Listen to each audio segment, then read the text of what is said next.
আমাৰ চব্জি শাক পাচলি বহুতখিনি ক্ষতি হ'ল পটল ভেন্দি জালুক হা আৰু বেঙেনা এইগিলা সব ক্ষতি হ'ল আমাৰ এইফালে আমি 6-7 বিঘা হেৰি 2 লাখ মান আৰু হেৰি তোমাৰ খৰচাটো এইখিনি গেলে যাৰ পিছত মানে এইখিনি আৰু উঠাব নাপালোঁ আৰু হেৰি হৈ গ'ল বানপানী আৰু মানে গ্ৰাম সভাবিলাক এইগিলা আৰু হেৰি নকৰা কৰিয়া আমাৰ খোজ খবৰে নাই আপোনালোকৰ গাঁওখনততো চবেই প্ৰায় খেতি কৰে চবৰে খেতি আছে গোটেই মাথাৰে আছে খবৰ ল'বৰ কাৰণে কৃষি বিভাগৰ পৰা কোনোবা আহিছিল বিষয়ে নাই আহা নাই একজনো অহা নাই আমি আৰু খবৰো নাই এনেকা এতিয়া চব খেতি নষ্ট হৈ যায় খেতিগিলাতো নষ্ট হৈ গ'ল এইবাৰতো আৰু মানুহ নাহে ক'ৰবাৰ পৰা আৰু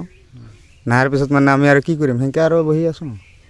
চবেই বহি থাকিম আৰু কি কৰিম আমিতো এনেকৈ চলিব লাগিব উপায়তো নাই আৰু খেতিৰ ওপৰতে নিৰ্ভৰ কৰোঁ আমি খেতিৰ ওপৰতে চব কিছু এতিয়া আৰু কি বিচাৰোঁ আমি ক্ষতিপূৰণটো আৰু দিলে ভাল আছিল অলপ আমি চলিব পাৰিলোঁ হয় অলপ সহায় কৰিলে নহ'লে আৰু কেনেকৈ আৰু পাৰিম আমি চলিবতো নাপাৰোঁ আমি এই অঞ্চলটোৰ